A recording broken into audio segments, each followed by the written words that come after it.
Fala aí pessoal, sejam todos muito bem-vindos. Eu sou o professor Rafael Barbosa, o seu professor de ciências aqui no YouTube. E na aula de hoje nós vamos falar aí sobre eletroquímica. Claro que antes de começar esse vídeo eu sempre peço para vocês, desce o player aqui embaixo e se inscreve no meu canal caso você não seja inscrito. E se você quiser e se sentir à vontade, indica meu canal para outras pessoas. Não custa nada aí compartilhar o conhecimento, principalmente com quem mais precisa, não é mesmo? Então, compartilha meu canal aí, manda para aquele seu amigo que está precisando estudar química ou até mesmo outras disciplinas ou ficar por dentro de algumas curiosidades legais aqui no YouTube.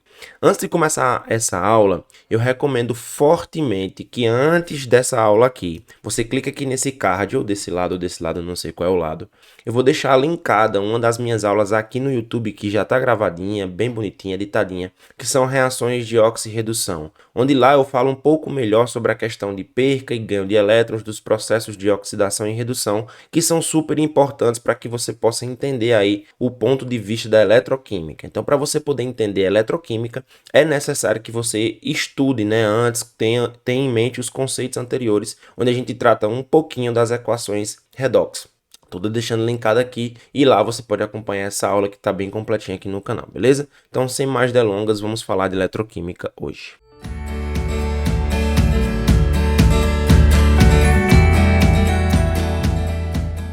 Bom, pessoal, quando a gente fala de eletroquímica, né, a gente precisa entender que a química ela é dividida em várias seções diferentes. Então, dentro da química, como uma ciência completa, nós temos diversas outras áreas que estudam aí, digamos que porções diferentes de determinadas características que as reações químicas acabam por possuir. Por exemplo, em uma outra aula você estudou aqui comigo a termoquímica. A termoquímica nada mais é do que o calor envolvido nas reações químicas. Então, as reações químicas elas podem tanto absorver como podem produzir calor. Então, a termoquímica é responsável por isso. Aqui no canal também, por exemplo, você já deve ter estudado, já deve ter visto que nós temos outras áreas, por exemplo, como a própria atomística, que é uma parte da química que vai estudar o conceito dos átomos, tá bom? Conceito, estrutura e por aí vai. Já na eletroquímica, nós vamos estudar as reações químicas produzindo corrente elétrica, ou mesmo reações químicas que acabam acontecendo pela incidência de uma corrente elétrica. Então, a eletroquímica, ela nada mais, nada menos vai estudar as reações redox. Ela é chamada de eletroquímica único e exclusivamente porque envolve a presença de elétrons. Então, esses elétrons, quando eles são transportados de um lugar para outro, a gente chama aqui de corrente elétrica. E a eletroquímica também transmite esses elétrons, também faz com que esses elétrons migrem de uma substância para outra, fazendo com que haja aí equações que nós chamamos de equações redox. Então, nessas equações redox, nós vamos ter a conversão de energia química em energia elétrica e vice-versa. Então, nós podemos dividir a eletroquímica, na verdade, em duas partes. As pilhas, que é o que nós vamos ver hoje, né? Uma introdução às pilhas. E a eletrólise, que no caso da eletrólise é um processo não espontâneo. Na verdade, eletrólise e pilha são processos contrários. Na pilha, enquanto a reação química gera corrente elétrica, na eletrólise uma corrente elétrica vai ocasionar uma reação química. Então hoje a gente vai falar especificamente aí das pilhas, que também podem ser chamadas de células galvânicas. Esse termo é muito comum em alguns vestibulares tradicionais, especialmente no Enem. E para você que está no ensino superior, que está pagando a disciplina de eletroquímica e quer ter um conhecimento mais apurado sobre eletroquímica, a gente também nos livros de química analítica trata muito bem falando sobre célula galvânica, tá? Então células galvânicas também aparecem muito como uma terminologia ideal, especialmente quando a gente trata de ensino superior, tá certo? Bom, quando a gente entende esse conceito de pilha e eletrólise, como eu já mencionei para vocês, a gente precisa lembrar também que esse conceito ele pode ser denominado de espontâneo ou não espontâneo. Professor, e o que seria um fenômeno espontâneo? O que seria espontaneidade? Espontaneidade de uma reação nada mais é, simplificando, tá? Nada mais é do que a capacidade que aquele fenômeno tem de acontecer naturalmente. Então, quando eu digo que um determinado processo ele é espontâneo, é porque ele é capaz de acontecer naturalmente, beleza? Então, a pilha, ela gera uma corrente elétrica porque naturalmente nessa reação química ocorre o transporte de elétrons. E esses elétrons, quando eles são transportados, ocasionam uma equação redox, né, uma equação de oxirredução, e por isso, automaticamente, você tem aí um fenômeno espontâneo. Já quando a gente tem uma eletrólise, é o inverso. A corrente elétrica ela vai proporcionar o acontecimento de uma determinada reação. E essa eletrólise ela é muito importante não só como fenômeno eletroquímico, mas também como um fenômeno de análise imediata, de separação de misturas. Como assim, professor? Muitos metais, por exemplo, alguns tipos específicos de metais, eles são purificados através do processo de eletrólise. Em uma outra aula eu vou postar aqui para vocês no canal uma aula especificamente falando das eletrólises, onde nós temos dois tipos básicos, né? A ígnea e a aquosa. No caso dessa eletrólise aqui que nós estamos mencionando, de isolamento de metais, na maioria das vezes a gente utiliza a eletrólise ígnea, que é uma eletrólise a seco que a gente fala, tá bom? Então, na verdade é assim, ó, quando uma reação química gera corrente elétrica, a gente chama isso de pilha. Quando a corrente elétrica gera uma reação química, a gente chama isso de eletrólise. Por isso que a gente diz que no caso da eletrólise, ele é um fenômeno não espontâneo, perfeito? Tio Rafas, e quando a gente verifica esse tipo de processo, o que é que a gente visualiza no experimento quando se trata de eletroquímica? A gente verifica a oxirredução de determinados átomos em uma reação. É bom lembrar para vocês que esses fenômenos de oxirredução, eles são diretamente ligados a metais, perfeito? Então, os metais são, de longe, os átomos que mais vão sofrer esse processo de oxidação e redução, dada a condição deles de ter muitos elétrons, perfeito? Bom, então aqui nessa reação, que é uma equação padrão que nós utilizamos para definir a oxirredução, né, o transporte de elétrons dentro de uma reação química, essa pilha aqui é mais conhecida como pilha de Daniell. Nós vamos falar especificamente dela posteriormente, tá? Mas é uma reação simples, em que o zinco ele desloca o cobre. Perceba que existe aqui uma troca, perfeito? E esse deslocamento ocorre por quê? Porque o cobre nesta reação ele vai sofrer uma redução, enquanto que o zinco nesta reação vai sofrer uma oxidação. Então uma coisa que você precisa ter em mente, galera, é que oxidação e redução são processos simultâneos. Então, assim, muitas vezes os alunos eles confundem achando que são processos apenas isolados, e não são, eles são processos simultâneos. Enquanto alguém está oxidando, existe alguém naquela mesma reação que está reduzindo. Professor, como é que isso funciona? Como é que a gente verifica isso? Vamos nessa. A gente sabe que toda substância simples tem NOx zero. Perfeito? E a gente sabe que o zinco, quando ele está ligado, ele tem NOx mais 2. Então, o zinco ele saiu de 0 e passou para mais 2. Então, que condição é essa? A gente teve um aumento do NOx e, obviamente, quando o NOx aumenta, uma das coisas que a gente tem é a oxidação. O que é a oxidação, tio? Oxidação é a perca de elétrons, certo? Perca de elétrons. Tranquilo? Já quando a gente olha para o cobre, né? Quando a gente olha para o cobre, a gente vê que o cobre ele estava ligado, então ele tinha um NOx mais 2 e saiu do NOx mais 2 passando para o NOx zero. Lembrando que toda substância simples tem NOx zero. Então, nesse caso especificamente, o NOx ele não aumentou, o NOx ele diminuiu. Esse NOx, por sua vez, diminuindo, ele proporciona uma redução. Tio Rafas, e o que é uma redução? Uma redução nada mais é do que o ganho de elétrons. Perfeito? Então veja, enquanto que o meu zinco ele oxida e perde elétrons, o meu cobre ele reduz e ganha elétrons. Então a gente entra num ciclo vicioso, né? Por quê, tio Rafas? Porque a gente tem um metal que vai perder esses elétrons e outro metal que vai ganhar esses elétrons. Então não existe perca de elétrons. Os elétrons são transportados. E aí nós temos semi-equações. A gente tem semi-equações de oxidação, que no caso é do zinco, ó, saindo zinco 0 para zinco mais 2, perdendo 2 elétrons. E a gente tem agora o cobre ganhando esses 2 elétrons. É claro que a gente pode juntar essas duas equações, né? Então a gente pode juntar essas duas equações. Juntando essas equações, a gente percebe que o número de elétrons perdidos e o número de elétrons que são recebidos, eles são iguais. Então, olha só, quando o cobre recebe esses 2 elétrons, obviamente esses 2 elétrons vêm do zinco. Então, a gente percebe que o zinco ele oxida, enquanto que ao mesmo passo o cobre reduz. Tranquilo? Então, a gente pode demonstrar isso de maneira experimental. Quando a gente mergulha uma plaquinha de zinco, né, em uma solução de cobre, e essa solução ela é exposta a um campo elétrico. Perfeito? Mas você pode se perguntar por que que o zinco desloca o cobre nessa reação. É muito simples. Os metais, pessoal, eles têm uma ordem de reatividade ou também ordem de oxirredução, certo? Então, a reatividade ela cresce neste sentido que vocês estão vendo. Perfeito? Então a gente tem os metais nobres, que nesse caso é cobre, o próprio mercúrio, a platina, a prata e o ouro, por exemplo. E nós temos aí os metais com maior tendência de perder elétrons. Lembrando que essa tendência de perder elétrons, galera, é chamada de eletropositividade. Eletropositividade. Então, os metais eles têm uma alta eletropositividade. Por quê? Porque os metais eles tendem a perder elétrons. Perfeito? Então, quem é que perde mais elétrons? Quem é que consegue perder mais elétrons com facilidade? Os metais do grupo 1, os metais do grupo 2, os metais comuns, o hidrogênio e aí os metais que também são chamados de metais nobres.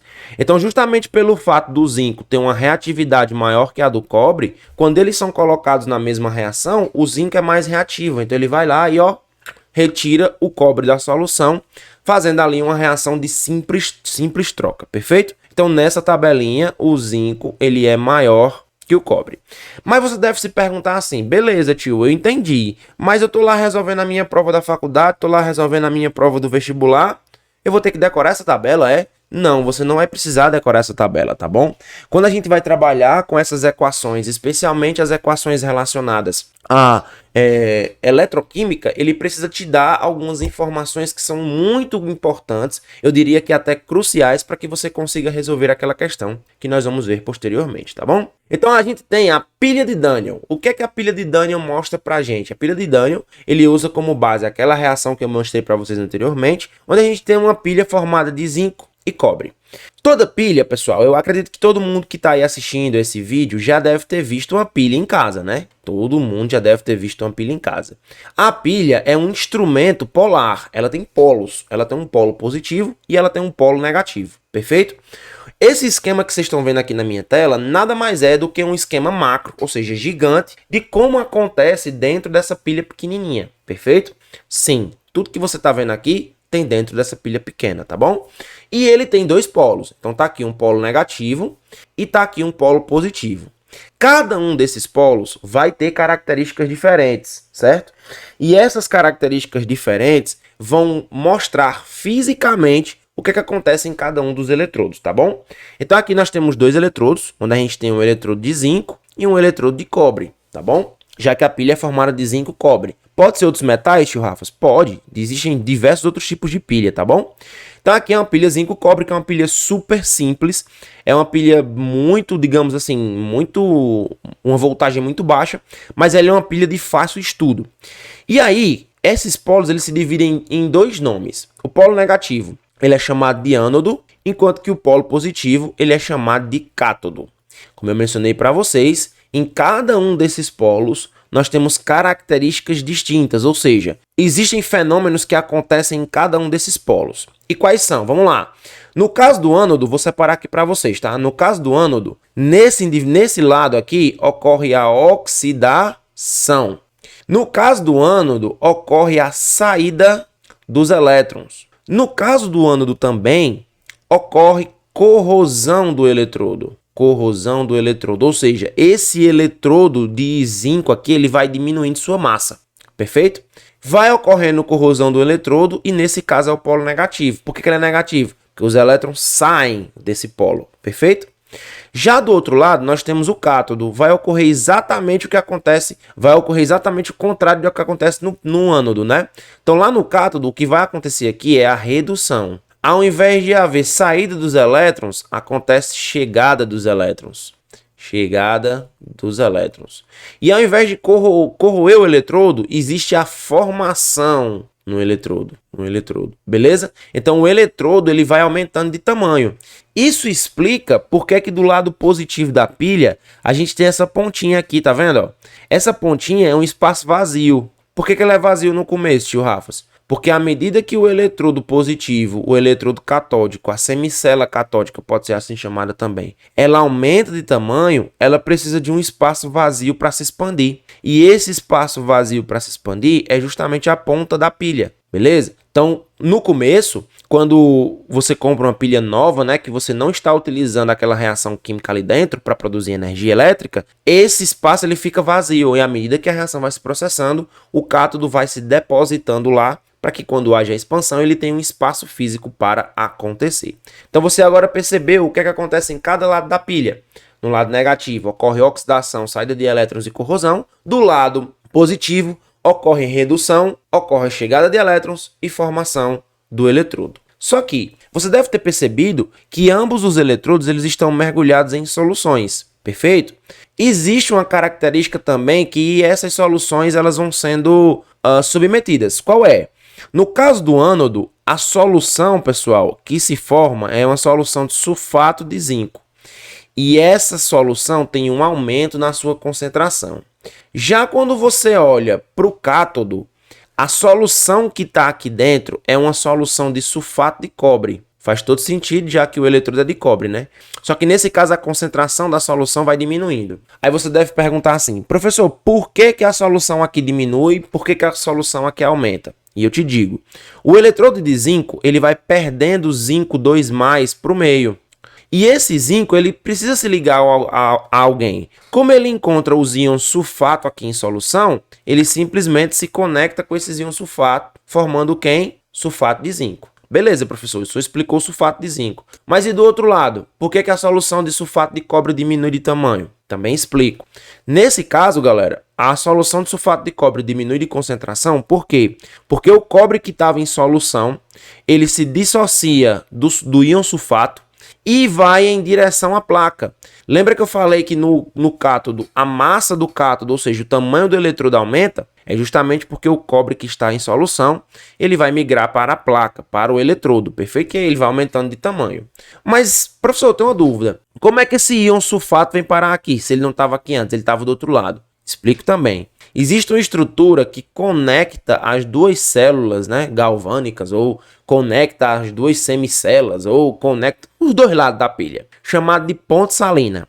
Essa ponte salina ela vai ter um sal dentro dela, geralmente um sal iônico, que tem uma diferença de eletronegatividade muito grande entre os elementos que compõem esse sal, e ele vai promover a drenagem desses íons sulfato entre as duas semicelas, obedecendo um gradiente de concentração. Então, claro, se eu tenho muito mais sulfato aqui e aqui eu tenho menos, o que acaba acontecendo? Esse sulfato migra através da ponte salina, que contém aquele sal com alta diferença de eletronegatividade, que a partir disso ele vai formar aí a minha solução de sulfato de zinco. Beleza? Ele vai ser direcionado para outra semicela, se combinar com zinco, formando a solução de sulfato de zinco. Só que as pilhas, pessoal, elas têm um potencial finito, ou seja, elas acabam, que é o que acontece na maioria das vezes. Então você utiliza a pilha por um determinado período de tempo, depois desse tempo a pilha não tem mais carga. Por quê? Porque ela não tem mais como processar essa reação. Perfeito? Mas aí você pode perguntar assim para mim, professor, eu já mordi uma pilha, não é para fazer isso, tá? Mas eu já mordi uma pilha e ela voltou a funcionar. Por quê? Porque é um sistema em equilíbrio. Quando você tem a formação de equilíbrio entre as duas semicelas, a reação cessa, ela para. Mas existem 3 fatores que você consegue utilizar para alterar o equilíbrio. A gente vai ver isso depois em uma aula de equilíbrio químico. Pressão, concentração e temperatura. Quando você coloca a pilha na geladeira, você modifica o equilíbrio, por isso que a reação química ainda se processa por algum tempo. Quando você morde a pilha, você altera a pressão, então automaticamente você promove o acontecimento daquela reação. No caso da concentração, para as pilhas ela não se aplica, por quê? Porque a gente não tem como alterar a quantidade de átomos ou até mesmo a quantidade de substâncias que existem dentro daquela pilha. A não ser que você abra a pilha, consiga separar todos os eletrodos, consiga separar todas as regiões sem perder nada e adicione lá, por exemplo, mais sulfato de cobre. Aí a reação ela vai acontecer por um pouco mais de tempo, mas isso não é nada viável, vamos. E aí, pessoal, a gente entende o que é um potencial de eletrodo. Eu não sei se você já entendeu, já viu que quando a gente compra uma pilha, essa pilha ela vem com uma voltagem, tipo, você comprou um controle remoto. Geralmente os controles remotos, eles têm aquelas pilhas AAA, né, que são aquelas pilhas pequenininhas, pilhas palito que a gente chama. Não adianta você pegar uma pilha grandona, né, uma pilha AAA ou AA e colocar dentro dele, porque não vai funcionar. Beleza? Da mesma forma, sei lá, se tem um instrumento musical que usam aquelas baterias zonas maiores, acho que de 9 volts. Não adianta você pegar uma pilha AA e colocar lá dentro, porque não vai funcionar. Isso a gente chama de potencial de eletrodo. O que significa isso? Significa que cada elemento químico, especialmente os metais, eles têm uma quantidade ideal de voltagem para que ocorra a redução. Então, isso é padrão para todos os eletrodos. E esse padrão ele foi descoberto a partir do eletrodo de hidrogênio. Então, o eletrodo de hidrogênio tem um potencial de redução de 0 volts. Então, ele é o nosso padrão, ou seja, ele é o zero. Acima nós temos potenciais mais altos, abaixo nós temos potenciais mais baixos. Então, o potencial de eletrodo de todos os átomos na tabela periódica que nós conhecemos, até mesmo substâncias ou alguns íons específicos, eles foram criados, eles foram elaborados de acordo com o potencial padrão do hidrogênio, que é o nosso potencial zero, perfeito? A partir do potencial zero é que nós começamos a entender os potenciais de eletrodos dos demais átomos na tabela periódica, perfeito? Bom, se tratando de outros átomos na tabela periódica, é sempre importante lembrar para vocês que esses cálculos, quando eles são gerados do ponto de vista técnico, né, quando a gente descobre esses potenciais, eles são feitos utilizando equipamentos específicos. Nesse caso, a gente pode usar um voltímetro, tá? Então, aqui a gente colocou a semi-reação de oxidação, uma semi-reação de redução, justamente para comparar com o hidrogênio. Por que comparar com o hidrogênio? Porque o hidrogênio é zero, beleza? Como é que você calcula, professor, o potencial voltaico de uma pilha? Você vai pegar o potencial de redução do maior e vai subtrair do potencial de redução do menor. Professor, esses valores, eles vêm expressos na minha prova? Vêm, eles têm que vir expressos na sua prova, tá bom? Então, se a gente pegar, a gente vai perceber que o potencial de redução, por exemplo, do zinco, galera, é menos 0,76 volts. Professor, é sempre potencial de redução que ele vai me dar? Sempre. Enquanto que o potencial de redução do cobre é 0,34 positivo. Então, a pergunta é, quem tem o maior potencial de redução, o zinco ou o cobre? Aí você vai dizer, é o cobre. Perfeito. É por isso que quando eu reajo zinco mais cobre, o cobre ele vai reduzir e o zinco vai oxidar, simplesmente pelo fato de que o zinco tem um menor potencial de redução do que o cobre, perfeito? Então o zinco tem um menor potencial de redução que o cobre. Dito isso, a gente sabe que nessas condições, quando eu reagir zinco com cobre, o cobre vai reduzir, enquanto o zinco ele vai oxidar. Tio, em algum momento eu vou ter que calcular esses potenciais padrão? Não, aqui é só uma demonstração para você entender que existe sim um cálculo específico para a gente ter um padrão de redução para cada átomo na tabela periódica. Bom, e aí quando a gente fala disso, existem basicamente duas maneiras de você calcular esse potencial padrão de redução. Ou você substitui, você soma quem oxida mais quem reduz, ou você faz o redução do maior menos o redução do menor. Com um detalhe. Professor, o senhor não falou que quando vem na questão ele traz o potencial de redução? Como é que eu calculo o potencial de oxidação então? Beleza. Para você calcular o potencial padrão de oxidação, você vai utilizar o potencial padrão de redução com o sinal inverso. Ah, professor, agora eu entendi. Então quer dizer que, por exemplo, se eu tiver um potencial padrão de redução de menos 0,76, significa que esse mesmo elemento, o potencial dele padrão de redução de oxirredução é mais 0,76. Exatamente. A coisa que você faz é modificar o sinal. Perfeito?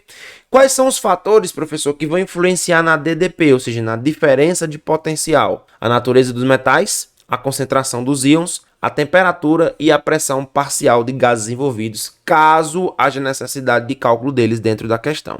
Então, por exemplo, considerando aqui uma pilha formada pelos eletrodos de alumínio e cobre, qual será o valor do potencial, né, de eletrodo da força eletromotriz ou potencial padrão da pilha? Então, ó, o potencial padrão de redução, lá vai eu com termoquímico, olha. Potencial padrão da pilha é o delta, é o potencial padrão de redução do maior, menos o potencial padrão de redução do menor. Perfeito? Então, substituindo aqui, quem é maior? 0,34 ou menos 1,68. 0,34 é muito maior do que menos 168. Então eu posso escrever assim, ó, potencial padrão da pilha. Quem é o potencial maior? Então maior é mais 0,34. Menos, abre parênteses, o menor, menos 1,68. Então, potencial padrão da pilha é mais 0,34, menos com menos dá mais 1,68. Quando eu somo esses dois potenciais, eu percebo que agora o meu padrão da pilha é 2,02 volts. Perfeito? Então, nesse caso aí, bem simples para você entender que todas as vezes que você trabalha com um potencial de redução e de oxidação, você tem aí a relação entre quem perde e quem ganha e a voltagem que essa pilha pode atingir. Lembrando, como é que eu posso representar uma pilha, tio Rafas? Como é que ocorre a representação? Você sempre vai colocar a espécie que oxida, que no caso é o ânodo, em direção à espécie que reduz. Então você coloca a reação de redução e a reação de oxidação. Assim você vai conseguir representar muito bem uma pilha. Bom, pessoal, essa foi a nossa primeira aula aí falando sobre eletroquímica, que é um conteúdo muito pertinente no Enem. Se você chegou até aqui, essa videoaula deu um trabalho imenso para a gente gravar, para preparar todo o material com qualidade para vocês. Então, espero que vocês realmente gostem. E se gostaram, deixa o gostei aqui embaixo, deixa seu comentário. Qualquer outra dúvida que você queira, só você mandar aqui que a gente também tá te respondendo. E na descrição desse vídeo tem um material incrível que eu preparei para vocês em ensino médio, para quem vai fazer Enem, para quem vai fazer vestibular tradicional. E também tem uma caralhada de material para ensino superior, tá? Então aqui também tem muito material bom para ensino superior que você pode aproveitar aí na sua faculdade em diversas áreas do conhecimento. Então é isso, minha gente. Um grande abraço. A gente se vê em um próximo vídeo.